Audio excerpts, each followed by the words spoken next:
Assalamu alaikum, Zubair. Thank you for joining me today and making the time for the podcast.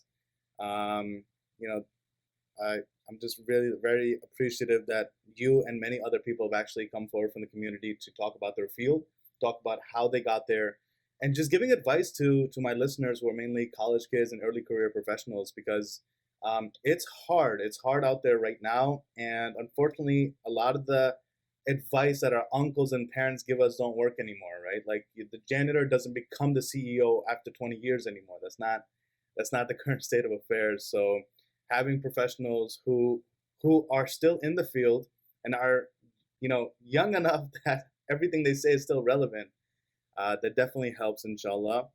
So without further ado, I'll let you kind of introduce yourself. I'll be dropping your LinkedIn in the bio and summary section anyway, but people will probably listen to this first before doing the LinkedIn stuff later. So without any more said, I will let you introduce yourself. Yeah, thank you, Mohammed. My name is Zubair Bari. My formal name is Mohammed Bari. That's what you'll find me on LinkedIn. That's what you see me in professional settings. But a lot of close friends and families and just a local community call me Zubair, and we could use this platform for this space as well. Um, I've been in healthcare operations for almost 15 years now. I started my academics as an undergrad at Louisiana State University with economics and business, and then I proceeded on in 2009 into going into grad school and getting my master's in healthcare administration, and then kind of rose my way into the healthcare leadership sector the non-traditional way, right? I started off in the boots on the ground, clinic staff type of individual, non-clinical based, so really in the coordinator, representative. The outpatient clinic has been my space for the last 15 years, and started my role in Houston, Texas. Went to grad school in Houston, Texas, at University of Houston-Clearlake, where I pursued my healthcare administration degree, and then rose my way. Started an oncology health system. Most of you may have heard it. And across, it's a world-renowned cancer facility, MD Anderson, in Houston, Texas, and then that's where I had my first kind of leadership role as a manager, and then that cascaded into pediatric cardiovascular service line for my first director role in San Diego, California in 2013. I went to Rady Children's Hospital. And then I proceeded back. My last two roles have been back in the academic health system space.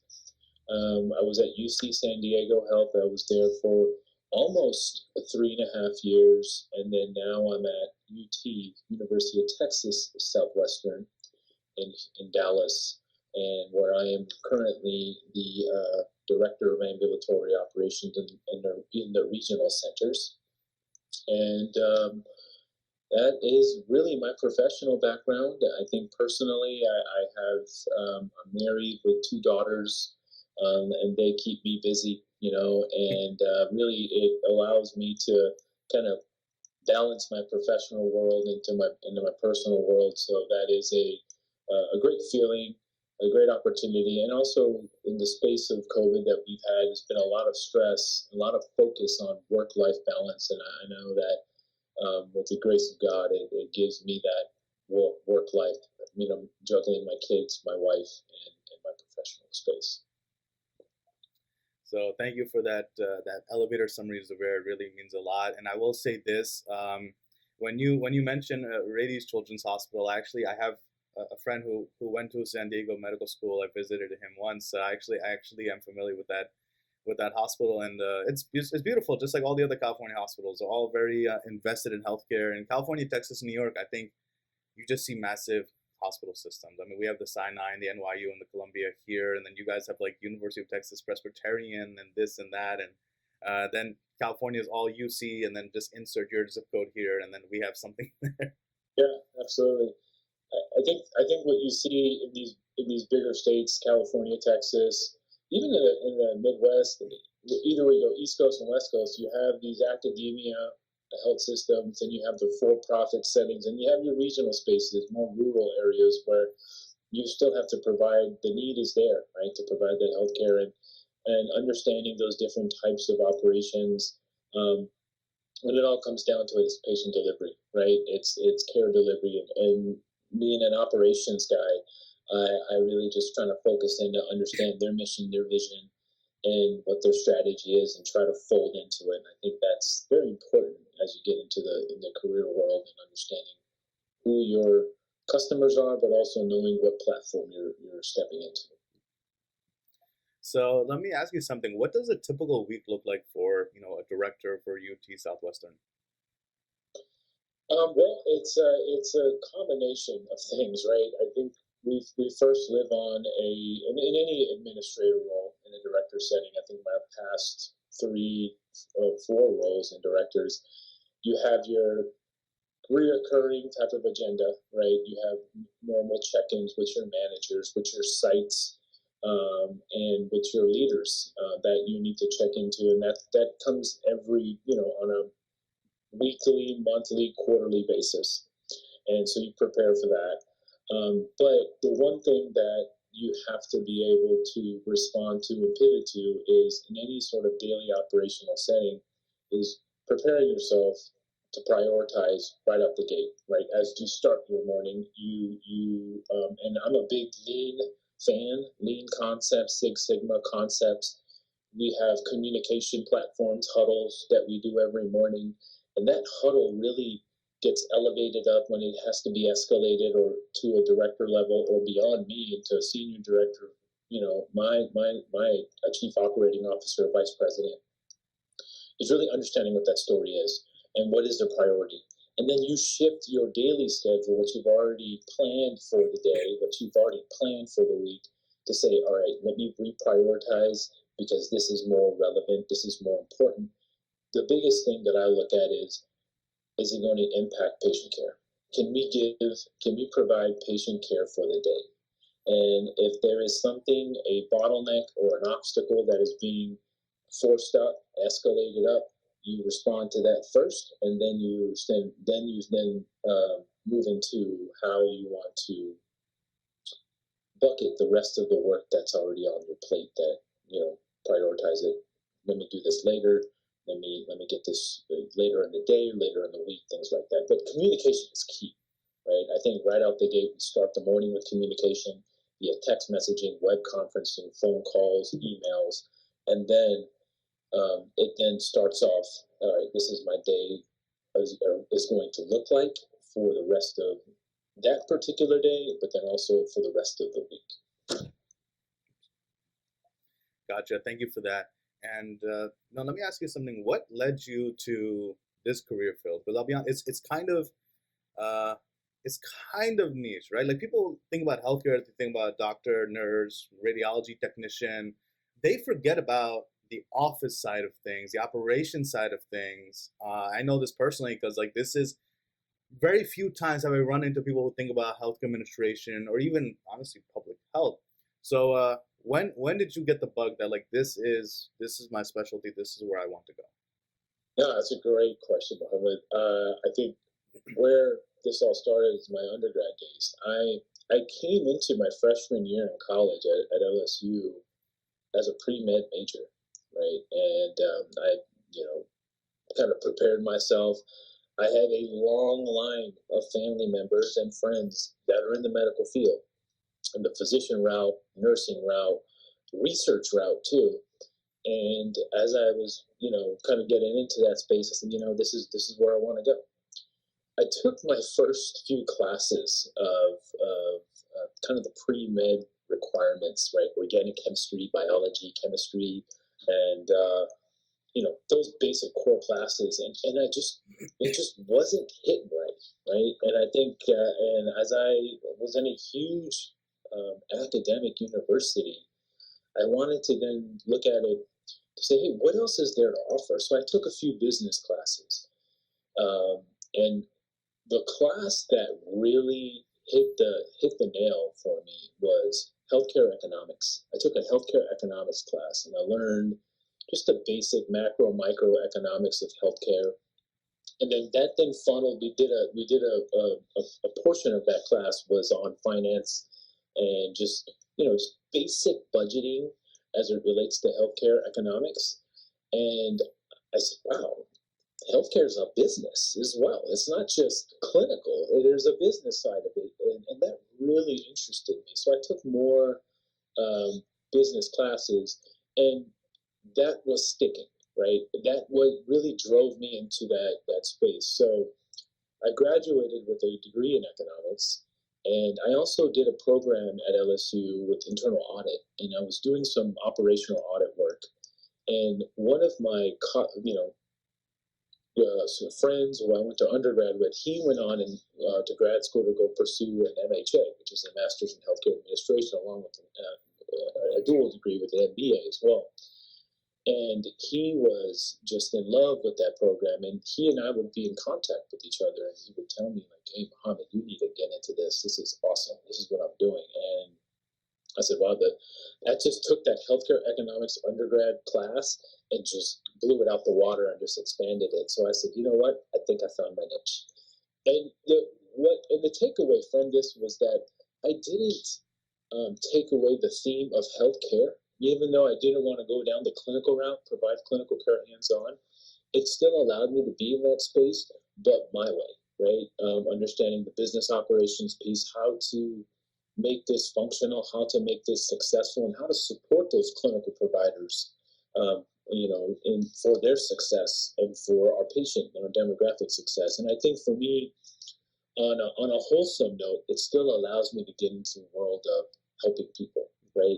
And I think that was the big construct, big theme that I wanted to focus on is I want to help.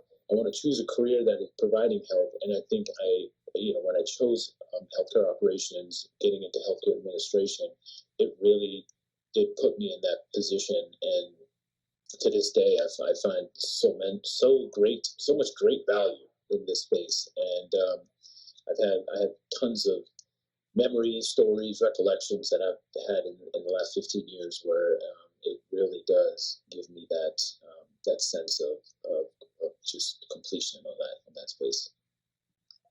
Thank you for sharing that, Zubair. And that's definitely sort of, I love this incidental finding that sometimes happens where people go to college with one idea and then they're able to pivot because they come across another passion. So that's the first, stroke of good luck you've had. And I wish that for everyone else. Then the second good thing is, alhamdulillah, you are in a field where you enjoy your work.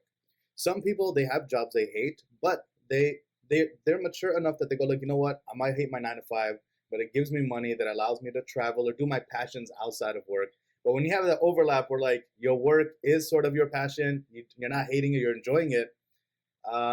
Honestly, that's really good luck. So alhamdulillah, things definitely worked out for you. So you went to Louisiana State University for your undergrad. And I know you have an MHA. You didn't stay there. I think you went somewhere else for the MHA, right?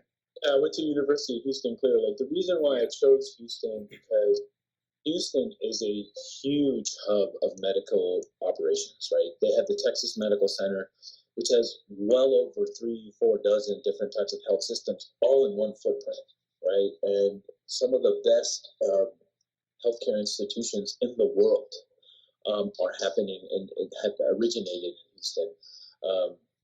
Things like I mentioned where I started my employment at MD Anderson, #1 cancer hospital, probably arguably for years, right, decades. And then where the first open heart surgery occurred was in Houston, Texas, in one of the hospitals there, Methodist. So there's so much healthcare history there and just healthcare talent. I wanted to position myself selfishly in that space, get into a program, be around executives and leaders.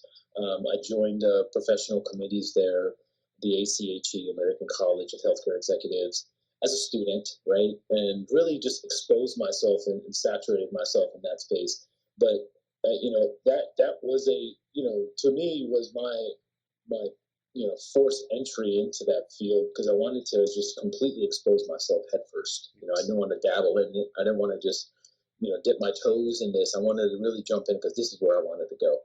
I knew the stability in the employment there. As long as there's lives in this world, there's healthcare that needs to be delivered, and I wanted to get on the business operations side of it. And let me ask you something. Did you get your MHA right after undergrad, or did you work for a bit, or concurrently working and getting the degree? How was that relationship? Yeah, so I graduated in 2005 from my undergrad. Like I said earlier, I did this internal audit program, and I ended up in an internship working healthcare, not healthcare, but more claims. Your normal property, casualty, auto claims on it with an insurance company in Baton Rouge, Louisiana. That internship led to a full-time job. So I said, let me get into this and figure that out. And as I was doing that work, it didn't give me that fulfillment, Mohammed. Like that, that was the piece where, like, yeah, you were a 9-to-5 guy, you had a real stable income, and you were doing some professional work. You were leveraging your education that you've achieved in undergrad, but it wasn't really hitting it where I wanted to go. So that's where 2.5, 3 years later, I went and took my GMAT, my graduate testing to go to grad school, and I then chose to go to get my MHA. I didn't want to go get my MBA or do a dual degree MHA MBA for the reason is that I didn't want to leave the industry of healthcare. I was set. I was in insurance. They asked me, "Hey, go get your MBA. We'll put you in leadership. We're going to take on this whole insurance lifestyle, all this space." And I said, "Thank you. Great to see that potential is there, but I think I'm going to shift my whole focus and go directly into healthcare." And that's what chose me to go get my MHA. And I chose University of Houston to be in a market in a region where healthcare is huge, and Texas is where it was at. Excellent. And I asked that question because a lot of kids these days, and there's nothing against them because sometimes it works, sometimes it doesn't. A lot of them are trying to stay in college and then right away do like a master's degree without getting industry experience. And the problem is that like then you're overqualified at 24 and nobody wants to hire you because like you don't know anything yet. But then also you might think you're such a commodity because you have your master's at 24 and you're gonna want too much money, so like you get passed over. So having some industry experience, I think after undergrad but before master's, definitely it gives you some credibility and also maturity. Like it's good to know in the classroom when you're recalling a situation at work that applies to what you're learning. It makes things make sense, and I hope you agree with that. Let me know if that makes sense. 100%, 100%. I feel the biggest piece in any sort of healthcare executive, healthcare leadership is people management. And you can't get exposure to people management if you haven't been exposed to professional individuals and people, interactions, not only your peers, but also your leaders. You then get into that space like, hey, I found a mentor here.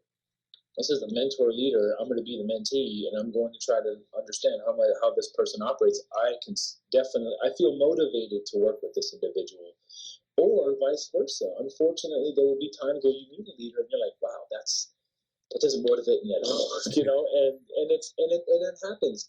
But going through those life journeys is important because then you start crafting how you want to design your future. And some people don't even want to go into leadership, don't want to go out and people manage, but being exposed to those different types of personalities, different types of drives, gives you a little bit of clearer idea in terms of where you want to go, what you want to do, and then shift your career path in the right direction. So I agree. I think industry experience teaches you all that. Not only the technical skills, but the soft skills, right? And I do that, and I mention that to so many people.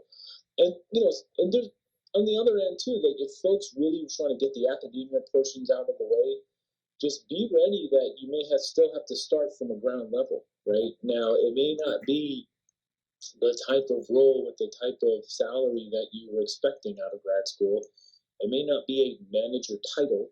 It may start with an analyst. It may start with a project coordinator, and you just need to work yourself up. You need to humble yourself down into that space, like basically earn as you get into that world.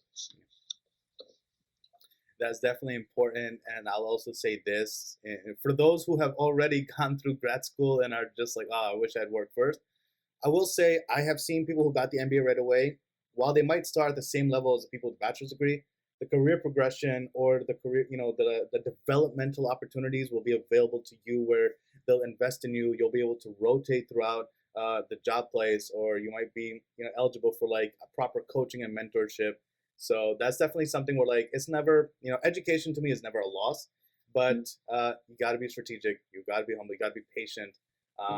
Don't expect to like come in directly at the manager level if you don't know what the lives are for the people you're managing. Absolutely, totally agree with you 100%. I second that type of thinking. It's knock out your academics, knock out your the level of degrees you want to get. If anything, it sets up your hiring manager to say, all right, this person is ready for the next level because they've done the academic piece. So if they've hit that piece, now I would personally would mind investing into this person in terms of mentoring them to the next level of work, type of opportunities and challenges. So let me ask you something. You went to a few different health systems. Do you find the way healthcare is approached in Texas versus California, on the operations side, like, is there any difference, or did you feel like everything I'm doing at Houston translates well to San Diego? It's just a different workplace, but it's the same type of work. No, I think to a certain extent, when it comes to providing the delivery, and I've done more ambulatory work, so that's ambulatory being outpatient clinic work, outpatient services. The delivery piece, the technical piece, not really a difference across the areas. I think the understanding that I've developed working in California and working in Texas is the patient population, the type of leadership structures there are. I mean, with academic medicine, it's highly matrixed. How matrixed it is, whether it be a larger kind of a VP portfolio that's out there, how the departments are set up, how decisions are being made, who's involved in there. That is a difference, and even in academic centers, it changes, right? And so I think understanding the different spaces of how to get things done, where to go to get things done, who do you need to talk to get influence, and who you need to influence to get things moving, is important. But the value that I've gotten in working in these multiple health systems is to say, oh, I did this in San Diego. Let me see if I can use this type of model, this type of method to see if this will work just the same way. If not, then you will learn something in your new institution and use that as a learning opportunity to say, okay, well, now I have two different plans, plan A, plan B, in terms of how to execute this particular deliverable. So to answer your question, it gives you a different flavor, right? It's just I can basically I'm a foodie, right? So you basically like your let's go desserts, your ice creams, right? I love ice cream, right? And you have different flavors, and it's the same thing. It's a sweet, delicious treat, but the different flavors of you're like, okay, this one, let me go here because this is what folks here will like. This is how they would appreciate it, and vice versa. I think understanding your demographic in any space, whether it be healthcare in any sort of professional setting, but also how the structure is set up, especially in the level when you get into like that leadership role, when you get even in the middle management, entry level professional role, understanding your audience is key. And then you can execute your deliverable, whatever it is, in a successful manner. And let me ask you something. With when you look at your peers, do you find that in healthcare, or at least at UT Southwestern, a lot of the people at the director level, VP level, are they folks who once upon a time worked in a clinic, like they were individual contributors? Or do you see people who are like sort of successful in another industry and then kind of made their way into management in this industry? So, and to give you an example, I know a guy who was a VP in an automotive company. He recently just got a job in an agricultural company with selling the big machineries and stuff. Different industries, same level. how does it look like, at least in your workplace, right? Has everyone started in the bottom, or have some folks kind of skipped into management because they were good somewhere else? It's a mix of both. I think I've seen the route of kind of starting from a bottom level, entry level approach, and then work their way up into leadership and then get into that space. Then I've also seen individuals like you just mentioned who are in a different industry but on the same type of technical work, and they jump into it. For example, I think the biggest piece that I see of the changes in the industry into working in the same type of title is on the finance side. When it comes to finance, accounting, you know, the numbers, the money management, the way that works, it doesn't change industries. It's just how it's delivered, how it's handled, how it's managed, and what's more important, what's the focus, changes in healthcare and auto and banking and all that. I mean, I've worked with individuals who've done zero healthcare background, and they have a finance background, and they were successful in their finance world. But as they come into healthcare, they're seeing where the revenues and the expenses lie, what's driving the revenues, expenses, and that's where they would work with operators like myself. Like, Mohammed, tell me about why are we spending so much on this particular expense?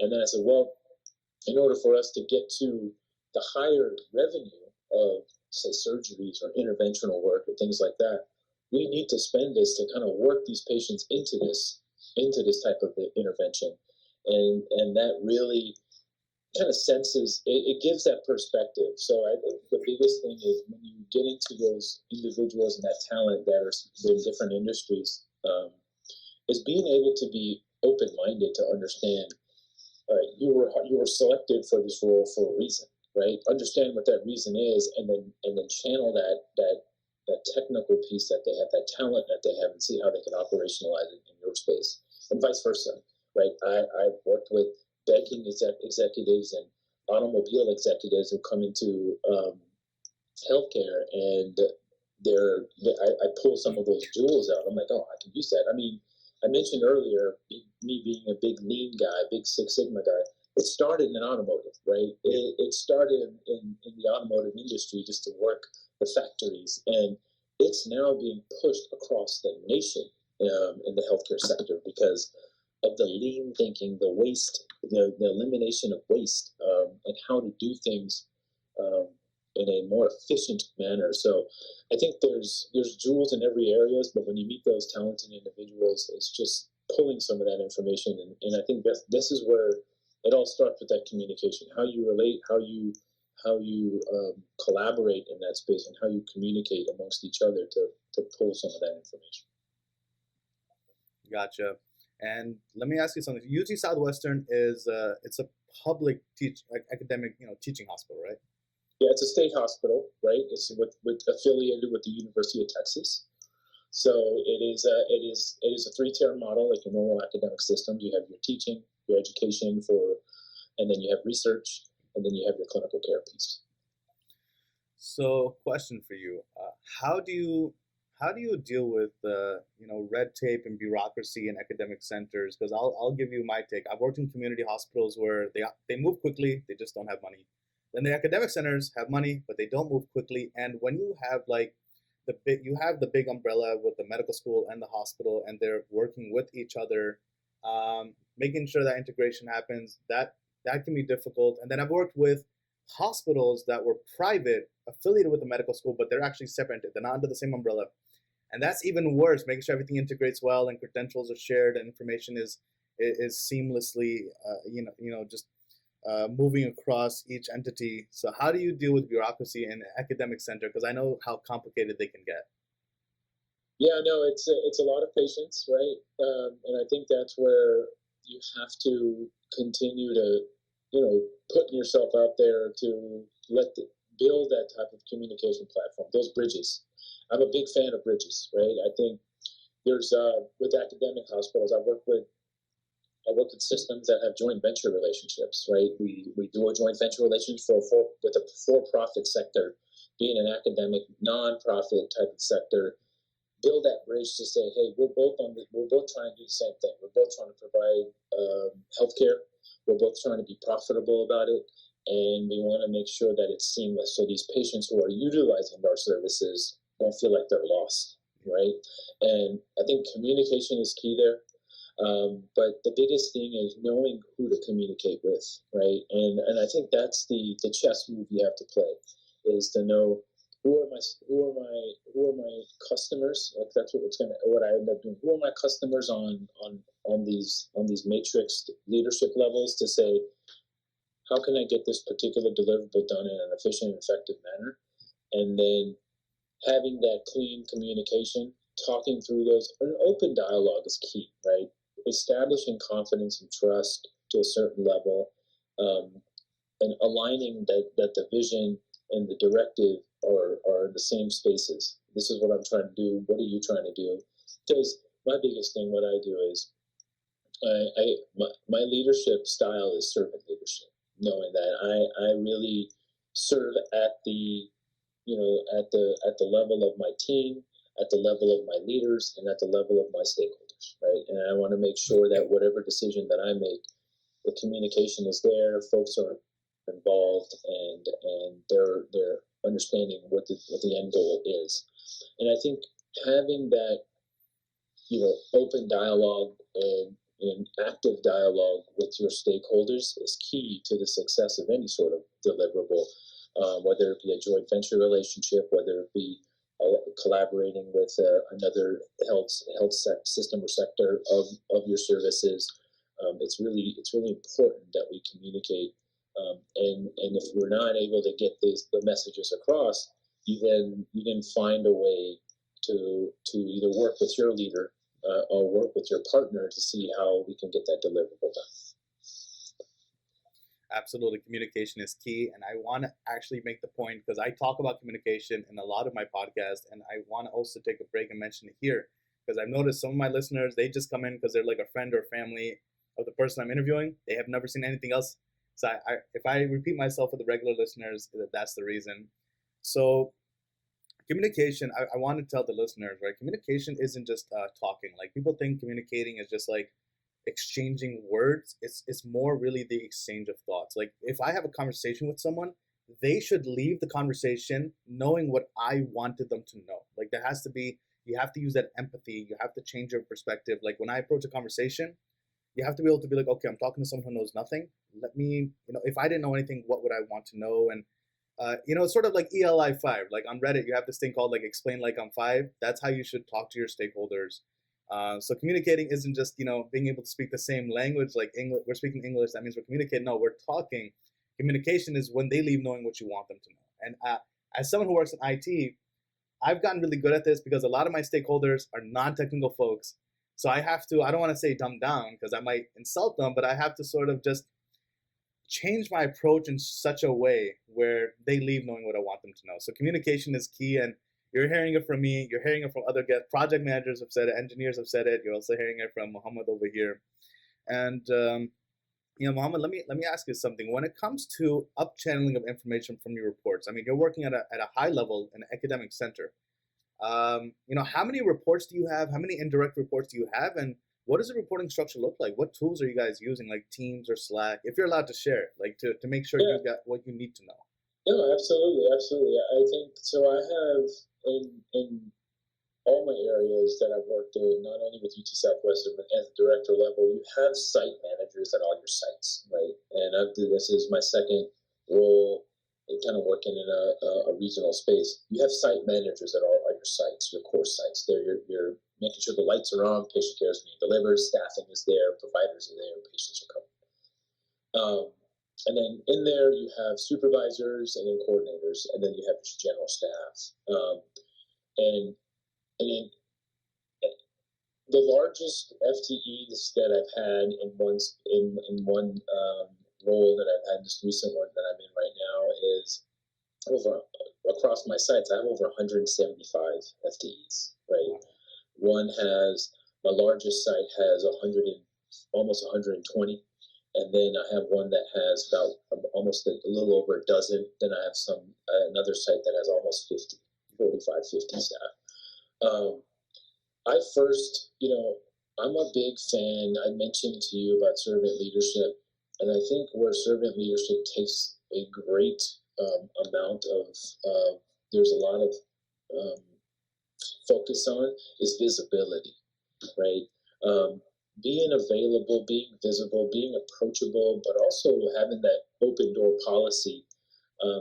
It's achieved through visibility. What you don't want is, hey, my director doesn't have time for me, or my director, this is not something my director can handle. But if you're taking the time out of your day, however you manage your week, taking times out of your week to be visibly on site with your manager and with your team, down to the floor level staff, the day-to-day staff, is key to the success of that operation. And I do that because I came from that space, right? When I was a patient coordinator doing scheduling appointments for my cardiologist, my pulmonologist, and MD Anderson, my manager would round, right? Rounding is key. Checking in to make sure things are okay. Understanding where the problems are, but also not only just kind of hi, bye, how you doing, but really actively jumping in to say, what's going on? And then you would be able to explain in real time what it is, and then that manager can then take it up to director could take it up to the VP and get things done in a timely manner. I use that type of method, that type of construct in my world now, and I don't plan on leaving that. And what to say that things happen, you have to be on one side of town and you have to be in one space and the other. That's where you leverage technologies like Teams, text messaging, video conferencing. And those are great and highly effective methods of communication. But I do feel like there's a balance, right? You want to make sure that even though you stress how important this particular deliverable is through a teleconference or to a phone call or a text message, you actively being there on site, whatever times of the week, whatever times of the month that you can, and showing that visibility is key, because then it humanizes you, right? And it allows you to then have that cleaner dialogue and more engaged in the team members, because that's the importance in terms of executing, right? Is to make sure that everyone is aligned. Everyone is. I always go to the same.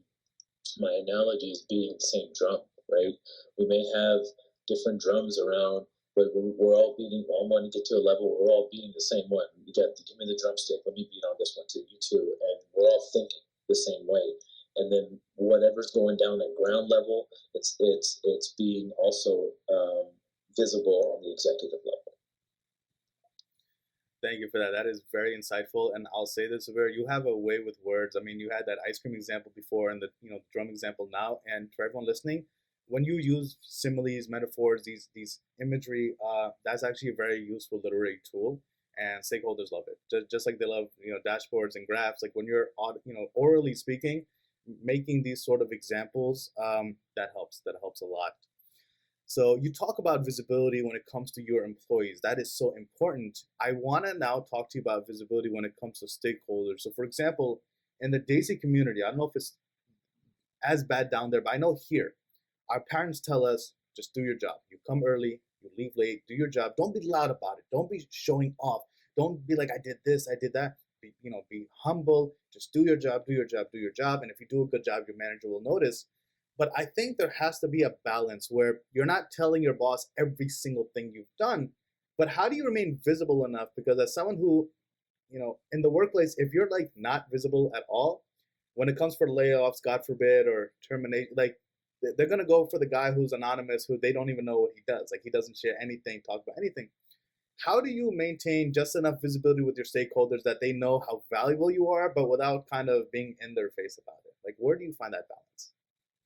That's a hard question. I think it's understanding the personalities, and I'll be transparent with you. I think it's a challenge every time, right?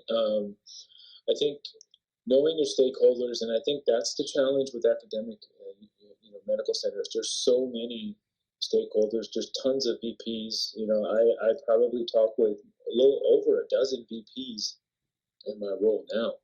And I think making sure all of them are aligned, it can be a challenge, but it also it allows you to understand what is it, who needs to know, but then it's a learning opportunity. I mean, I look at academic medicine as we focus so much on teaching, we focus so much on, that academia piece. I use that in my career world, right? To say, okay, I need to learn, there's leaders coming in, there's leaders going out. All right, what are their agendas? What are their understanding? What do I need to do to make them supported and valuable?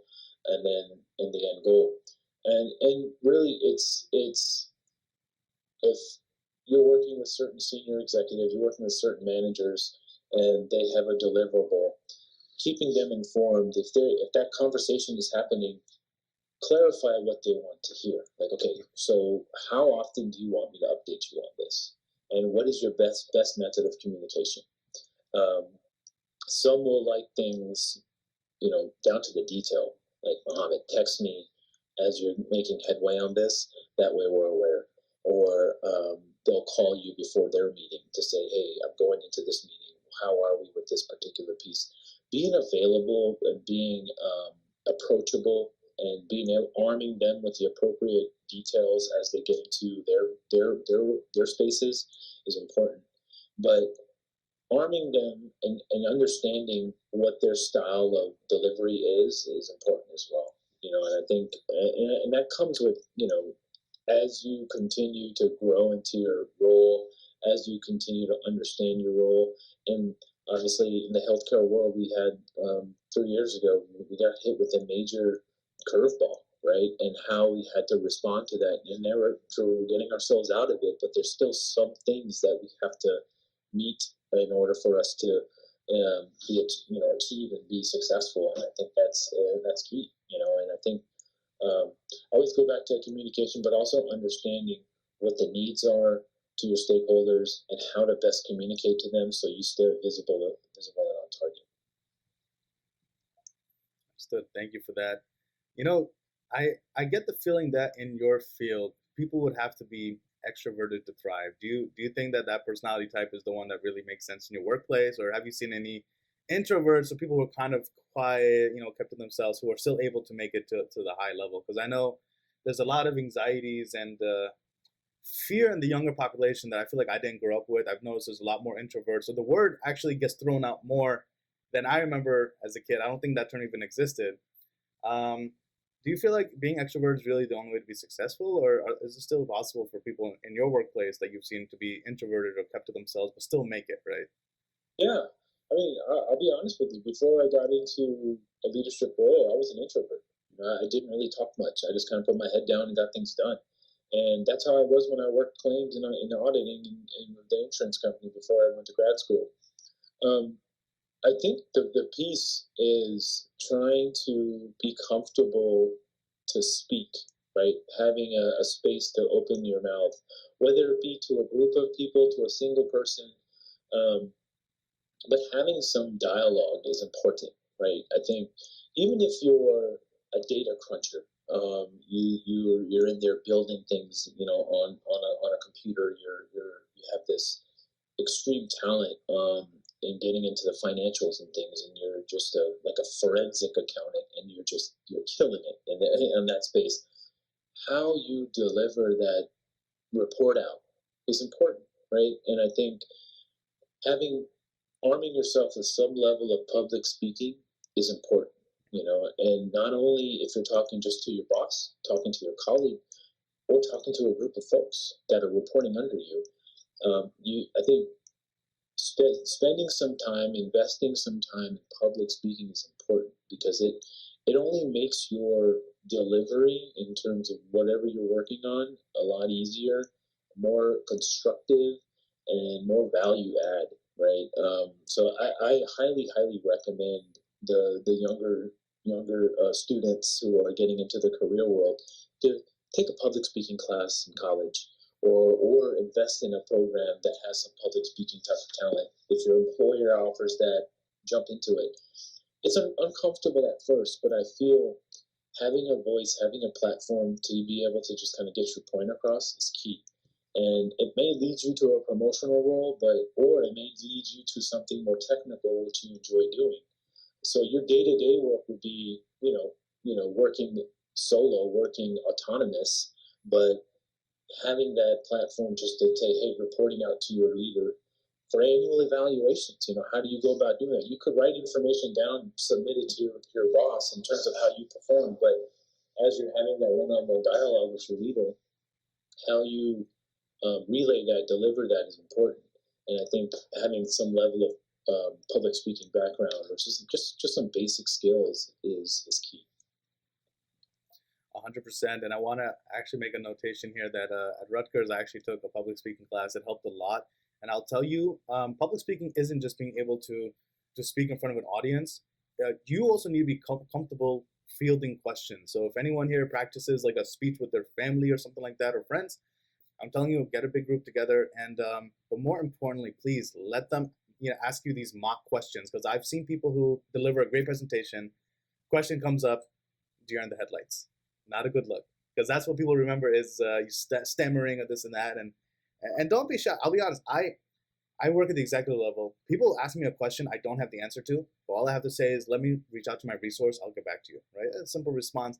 I don't have to say, oh, I didn't look into that, or I don't know.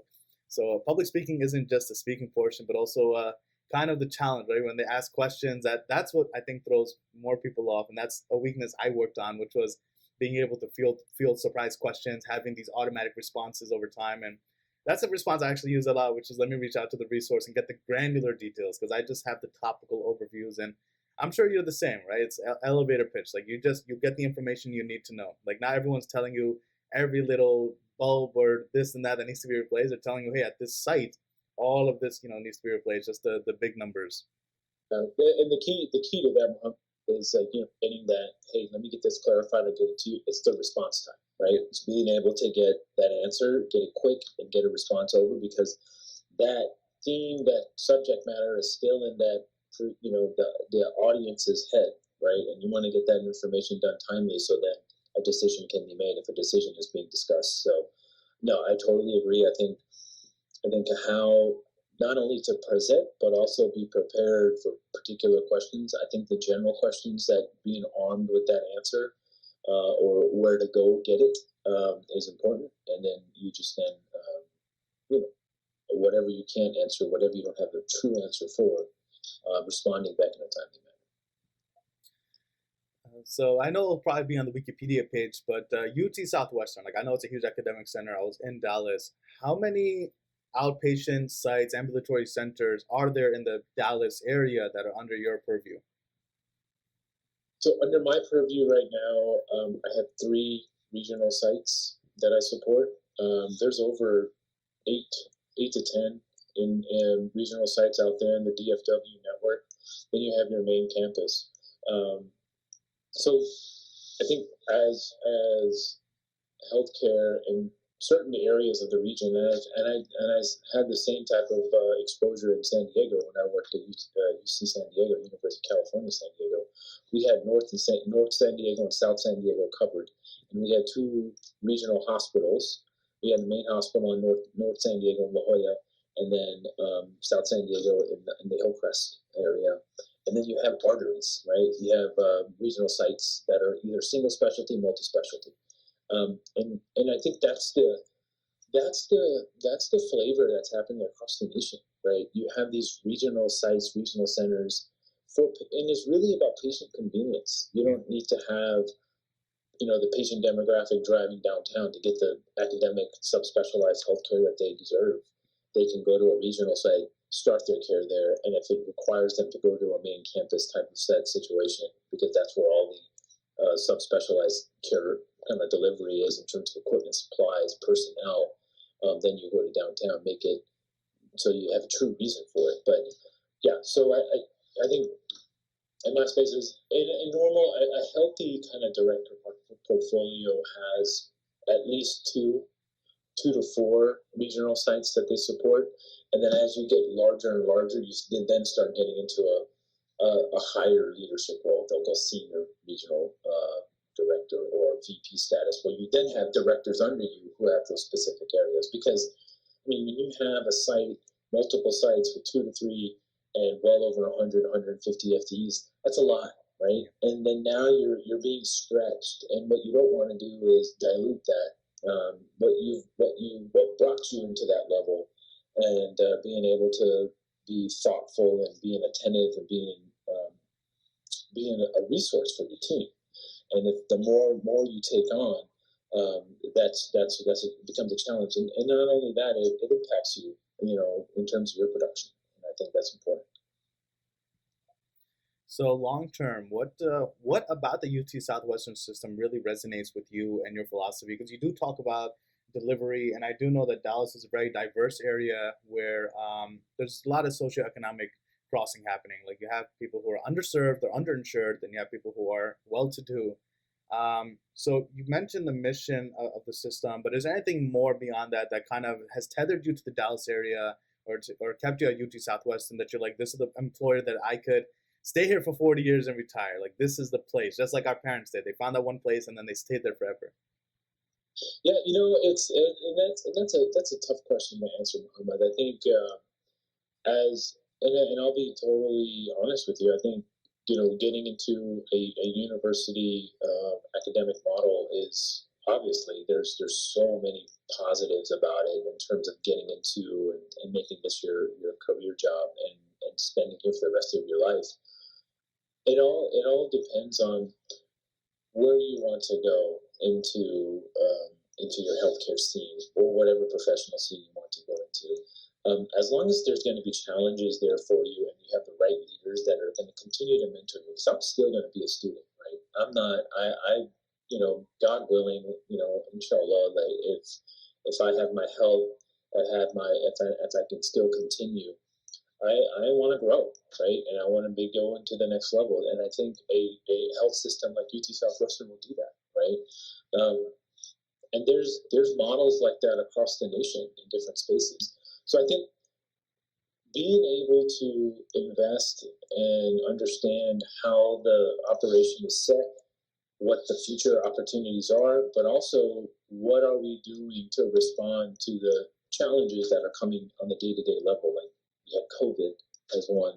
How we responded to that was beautiful. UT Southwestern was phenomenal, and the community embraced us.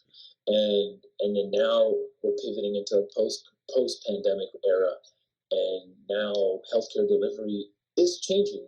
How it's going to change, we're going to see in the next few years. But that may change your focus in terms of, wow, this is amazing. I'm going to jump into this. I'm seeing across the nation a lot of folks are doing it, and I can probably help this space.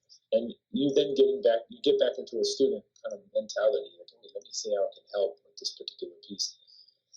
What I'm trying to say is, going to a stable, strong employer like a UT Southwestern, to like a UC San Diego, to another UT program, MD Anderson being another one that I worked at, is great in terms of stability. But what I do want to let this generation know that are coming up in the career workforce is be open to pivot, right? If the challenge hits you and you're like, that's a challenge I want to take it. If it's a calculated risk, right? Make sure you're not making a risk where you're just going to fall on your face and fail. Do your due diligence, right? Understand what this is going to do for my career, but also for my well-being. Understand, not only just the role that you're stepping into, if this is the right role, but what is it going to lead to? That's where that vision, mission, strategy comes in. And people will ask you in an interview, where do you see yourself in 5 years? I'm like, what I would turn back and say, I would like to just grow into the mission and strategy. And so that's where I would go to say wherever the strategy and the vision goes in 5 years is really how I respond to it. And I think we're entering that world where there's going to be a lot of changes, right? This is probably not our last pandemic, This is probably not our last, healthcare, situation that we have to respond to. But something's going to happen, and whether it be through the economy, whether it be through healthcare delivery in my space, that we want to be ready to understand, learn it, and then pivot into it. So I think just this if stability is what you're looking for, I think a large system like a UT Southwestern and healthcare operations is great. I don't think that is a unsafe decision at all. But I think if you want to continue to be challenged, you see other avenues opening up, don't shy away from it. Look into it. And as you're learning your role, as you're learning your place in your space, ask those questions and say, hey, I've done this really well. Let me see what I can do in this other world. Gotcha. That's excellent advice. And people, that's really important. Is that when you're young, you're so eager to take risks, but due diligence is important, and stability is so stability is critical. Like, I think when I was younger, I was just all about the adrenaline, move here, move there, just flying by the seat of your pants. If that's the saying, I forget how it goes, but yeah, stability, longevity, that's something you definitely want to look for. Uh, Shoot, I had a question that just slipped out of my mind. Oh, yes, I wanted to ask you, going back to your education, the MHA, I've noticed it's a very specialized degree. It's a degree specific to health system. Is there a reason you chose that over like maybe an MBA with like health administration electives? It's a very specific question, but I know some people split hairs and they go like, should I get MPH versus MHA versus MBA? Like, these are real questions I've seen online. What made you decide the MHA? Well, I like I said, I mentioned before, I didn't want to jump out to other industries. Like, I wasn't interested in going into banking. I wasn't interested in oil and gas or anything else. So the MBA route really didn't seem something that I wanted to jump into. The program that I had was they had an MBA, MHA, or a dual degree, and that's really just the program at University of Houston. Now, I do see other programs that are out there to say get your MBA and then get a healthcare focus, and then you have MPH, which is public health, and I think public health.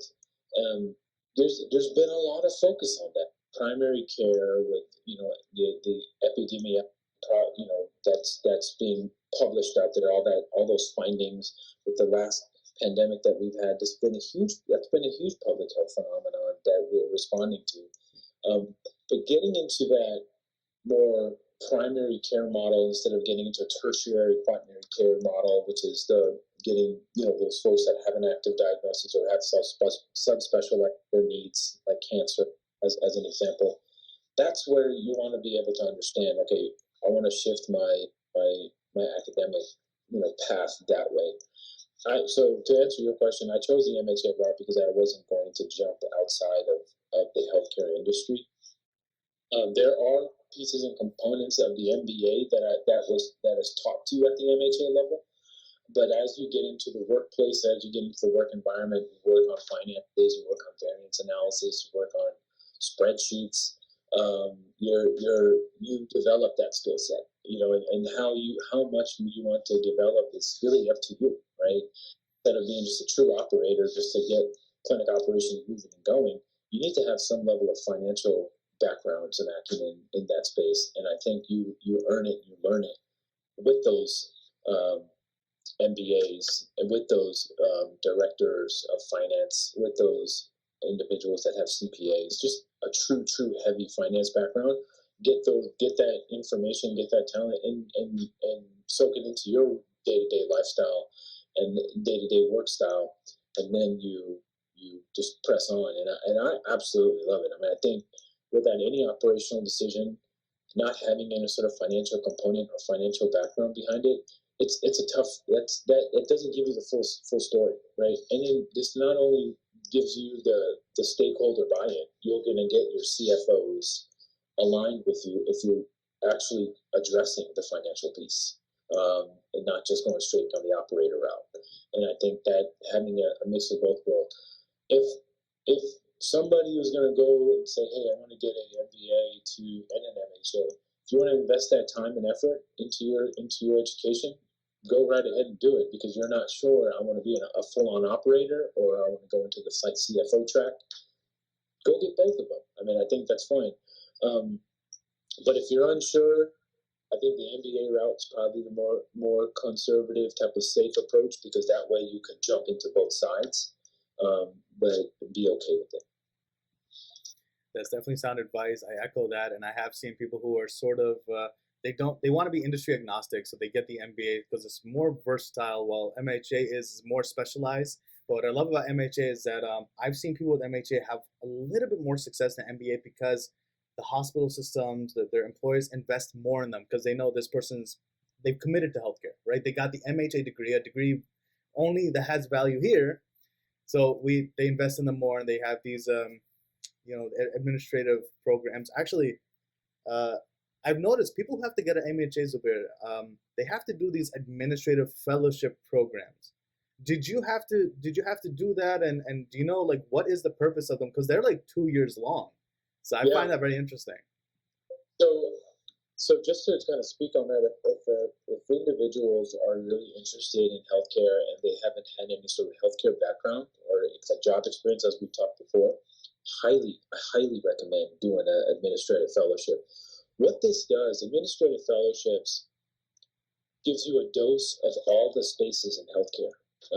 The ones that are at these larger academic centers, even private healthcare centers, they give you rotations across all parts of the healthcare scene, from supply chain to nursing to the inpatient world to the outpatient world to ancillary services and service lines. Like they have a cardiovascular service line, a MSK service line, musculoskeletal service line. To put you in those places, or a financial service line. You'll get in working with the CFO and all that. I think it's key if healthcare is where you want to go, healthcare operations is where you want to go. Administrative fellowship gives you a dose of all the different glimpses of a healthcare operation, so then you can target your end goal, and this is what I want to get into.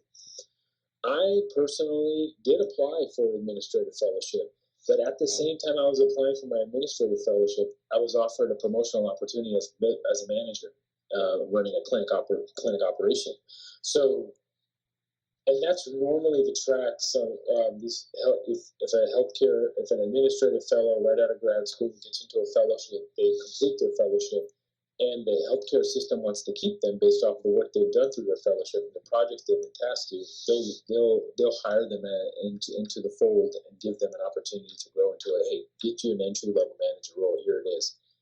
I was fortunate enough to just get that right out the gate because I was going down that coordinator route, and I achieved the minimum requirement, having a master's degree, achieved that. And I was still working, and then my leader, my director, and my VP did see my work, did see that my intention was there. So they offered me an opportunity to get into leadership. So that's why I bypassed the administrative fellowship. But I highly recommend it for those individuals who are uncertain where they want to jump into the healthcare scene, because the administrative fellowship will allow you to kind of bring more clarity to where you want to go. And I know some are 1 year, some are 13 months, 18 months, some are 24. But usually they're normally paid fellowships, so you do get a salary. It's not the greatest in some cases, but I think the investment, the return is if you do a good job, and normally those who end in a fellowship end up getting secured for a good job because it's a really competitive selection process. Highly recommend it because if you invest in it and you do well, you'll end up getting a full-time role that is to where you're trying to end to in terms of a leadership position. The administrative fellowships definitely have a lot of potential, and like you said, I actually see huge retention rates with people who have done them. And just a shameless plug, New Jersey has a public hospital, just one, unfortunately. It's called the University Hospital of New Jersey. Fun fact, every university hospital is called the University Hospital of something.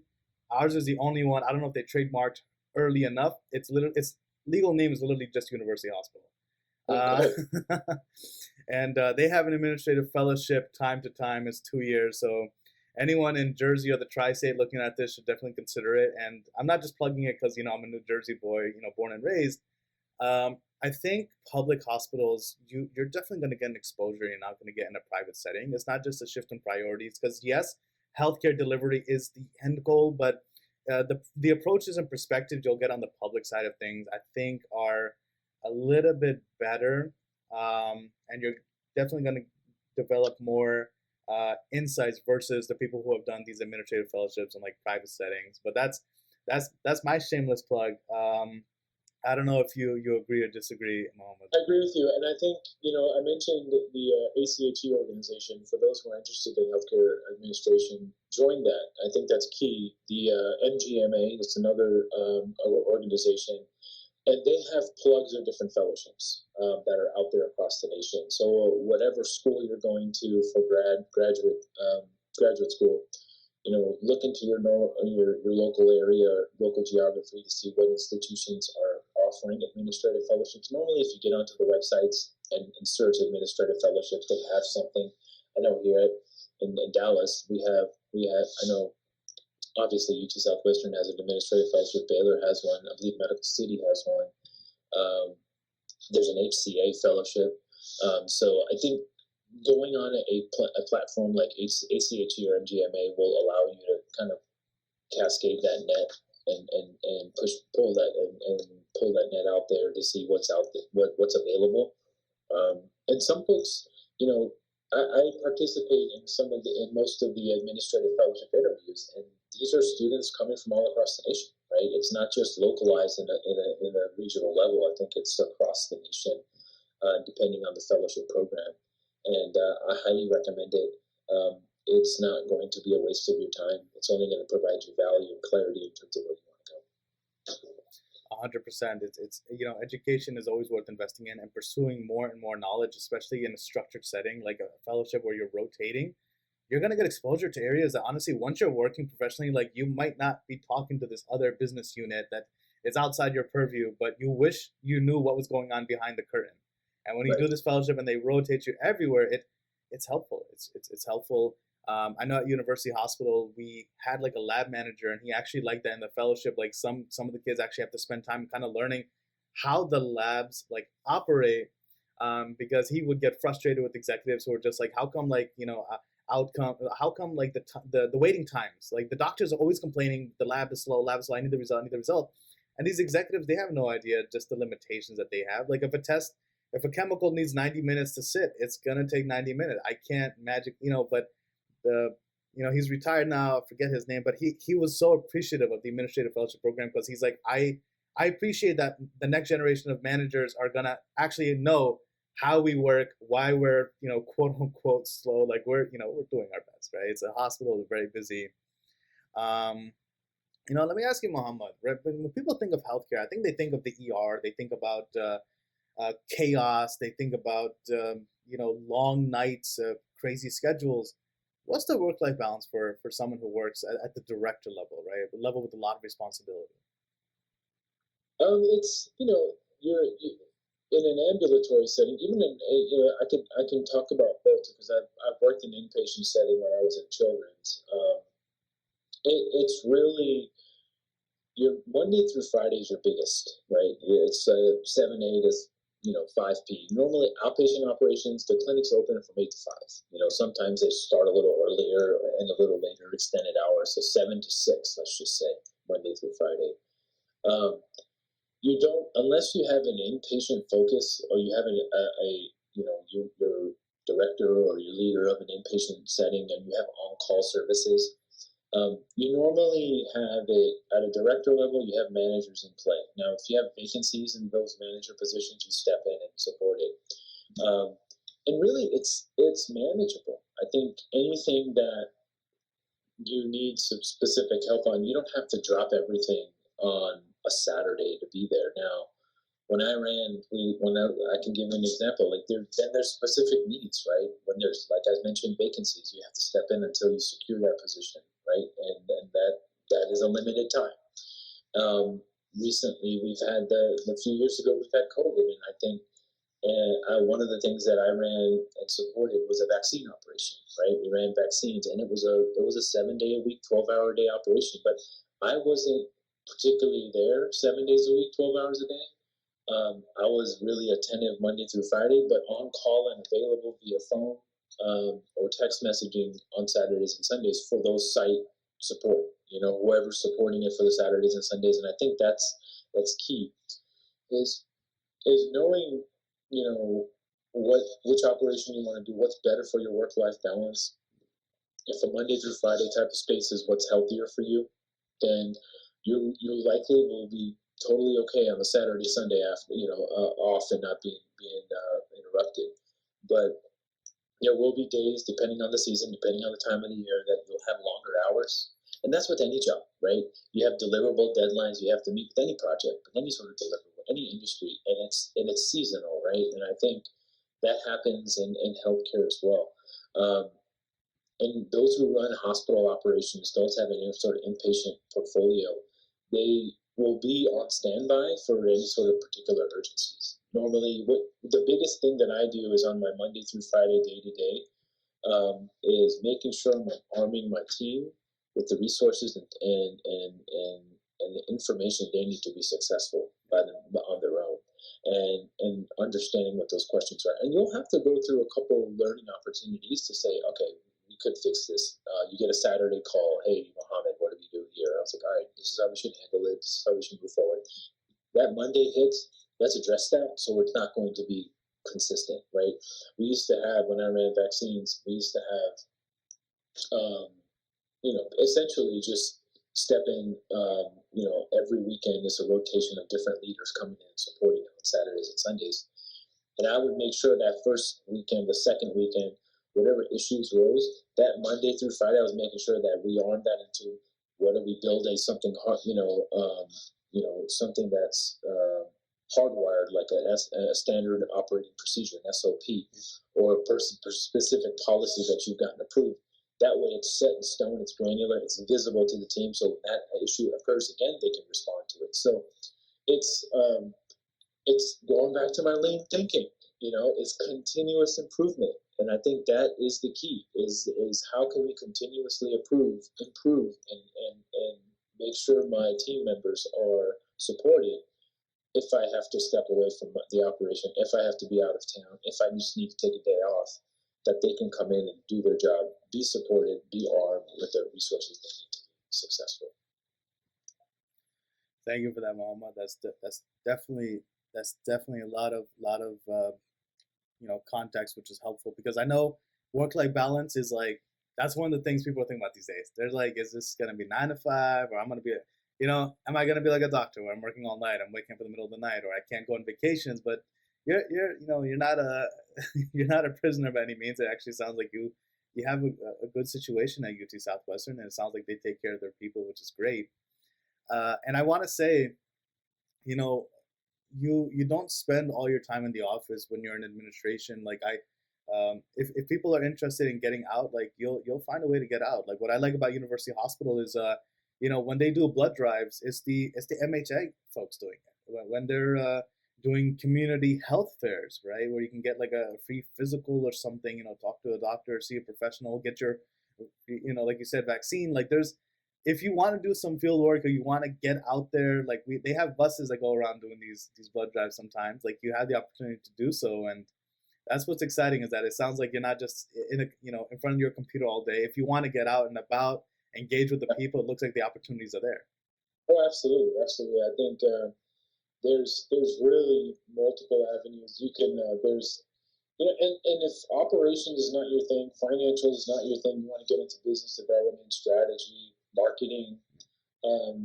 All health systems have some versions of that. We have a whole team that does marketing and do these type of, and those are like your truly extrovert, individuals who get out and speak to the community, speak to the regional, outside physicians to say, hey, how can we help you do this?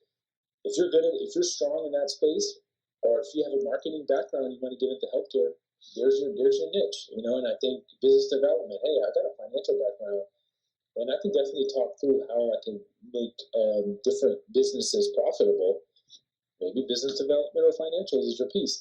So I think healthcare, people just focus more on the clinical route, like going to go get my MD, my DO, my RN, my technical background, but they don't see the other side of it, which is a whole variety of spaces of marketing, business, operations, and development, and community affairs, right? And I think that's where those who actually even like going into like the politics side of things, right? We're representing the city, the county. Getting into healthcare allows you to get into that space and say, hey, how can we help you to what is your community needs? And then you represent a particular health system. And then you get with those senior operators to say, hey, this is what, North Dallas is needing. And based off of a marketing, assignment that I did. And then you feed that to your leadership, and then they'll start having those strategic discussions on how they can support it. And that's the great thing. Like you said, there's just so many verticals in healthcare. Like you can find your niche anywhere. And marketing is definitely marketing in healthcare is honestly it's huge. For example, I know the VA is just so bad with marketing because people think of the VA as okay, I'll go there, I'll get my wheelchair, and then I'm done, or I'll go there, I'll get a prosthetic, I'm done. The VA, like when I was with them, they were like, man, we have primary care here. Like you guys should be here for your OBGYN stuff. You guys should be here for your GI. You guys should come bring your kids here. We have pediatricians. Like the VA system isn't just like, okay, you leave the military, we patch you up and then bye. Like never see you again. Like because their marketing just isn't there. They don't have the billboards. They don't have the benches in New York City. They're not on the buses. So marketing is definitely it's something I am a little bit weak in, but I recognize its value. And marketing in healthcare is definitely it's huge. Like people think of hospitals as ER. They don't understand. Like there's a lot of outpatient services available. There's a lot of affiliations and clinics you can come to. Accessibility is there, so it's good that UT Southwestern definitely emphasizes marketing, and it's good that you mention it because I think people think of marketing as like I don't know Facebook ads for games. No, Yeah. you really want to get to the people and just tell them like we have all these services. We got a new cardiac center. We have a new bariatric center. We have this. We have that.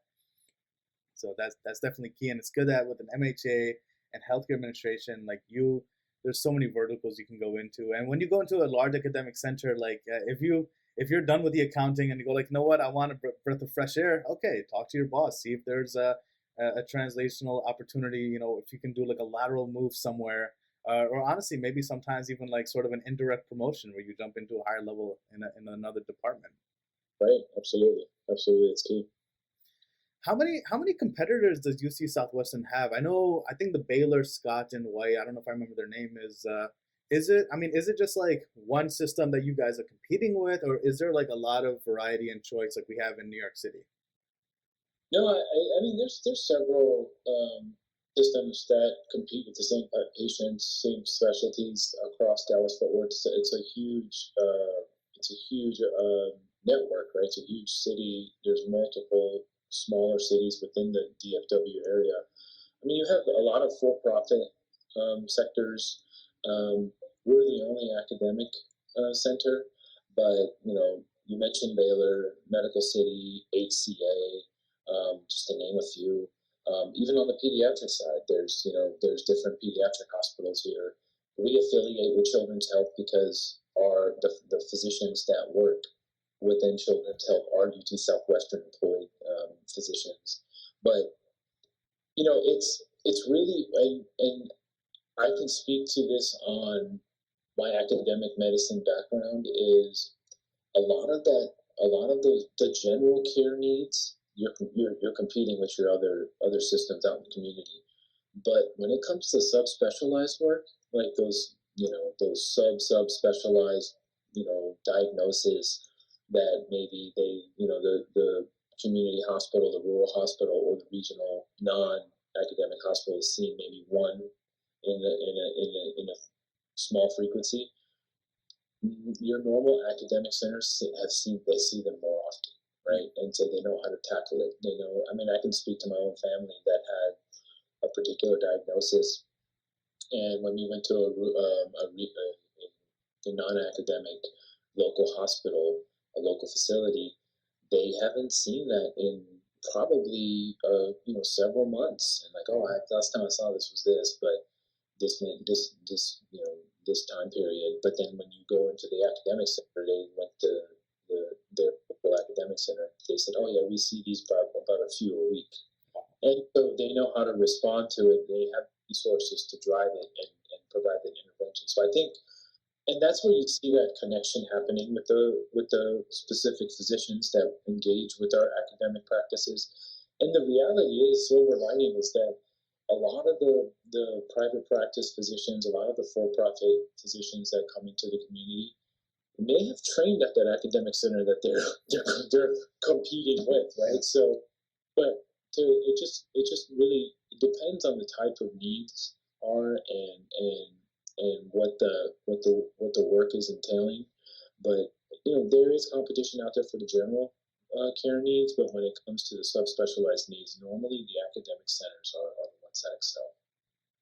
Gotcha. Let me ask you, what advice do you have for college kids? I mean, how to be successful, maybe even in college, if you have any studying tips that you remember this many years later, what advice do you have for people in college and then people who are graduating or in early career, like what advice can you give them that is sort of universal or helpful? Like for me, I'm always just like communication, be proactive, build relationships, get to know people, present, PowerPoint, Excel, all that stuff.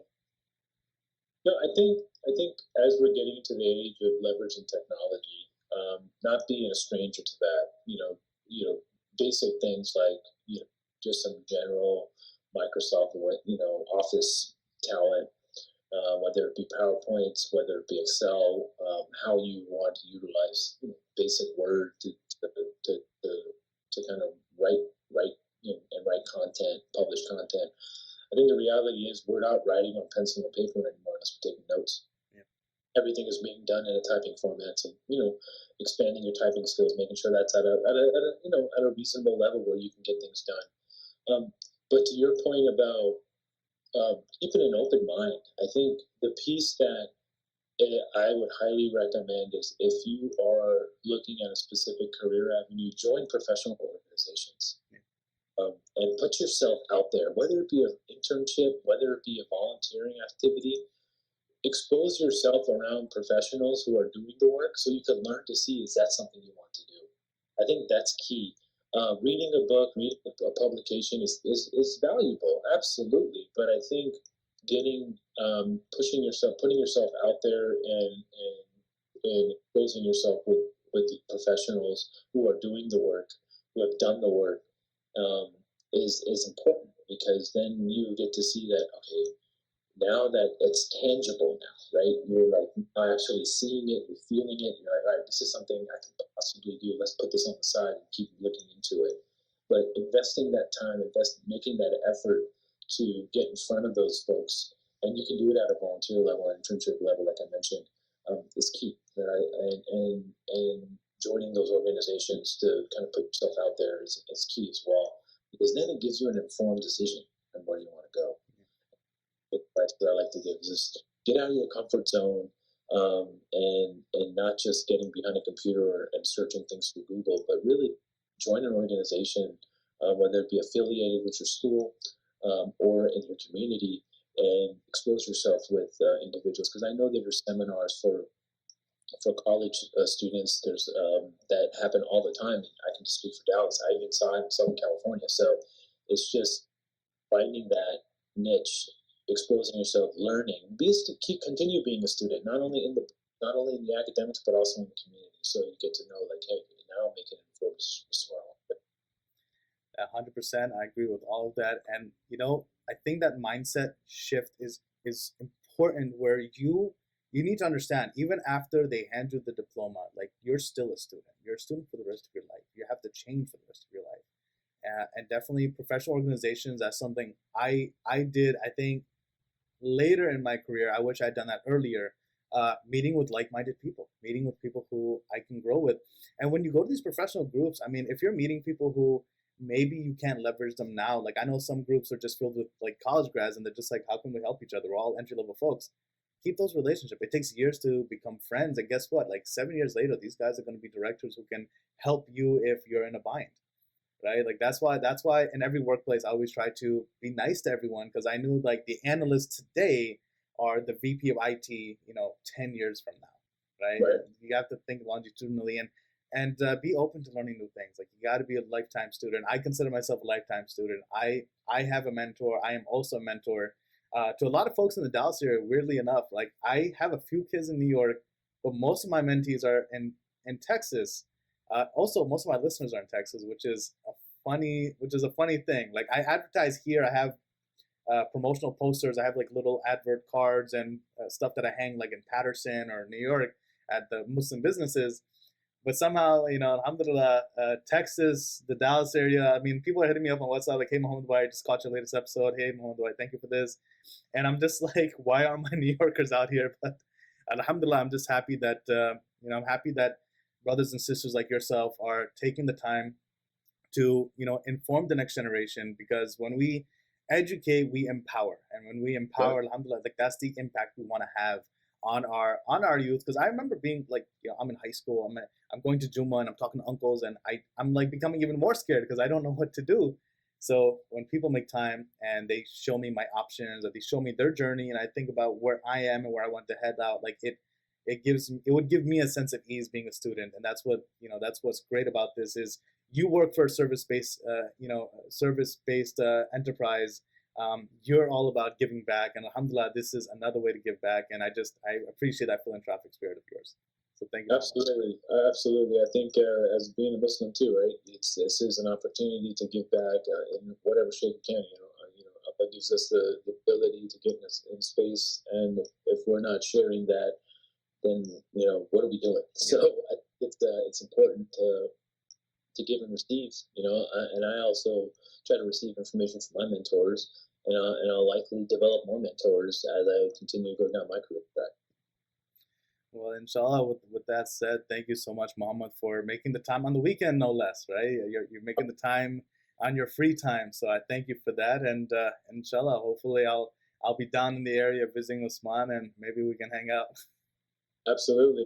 You take care of yourself, all right? All right, likewise, brother. Thank you. Assalamu alaikum.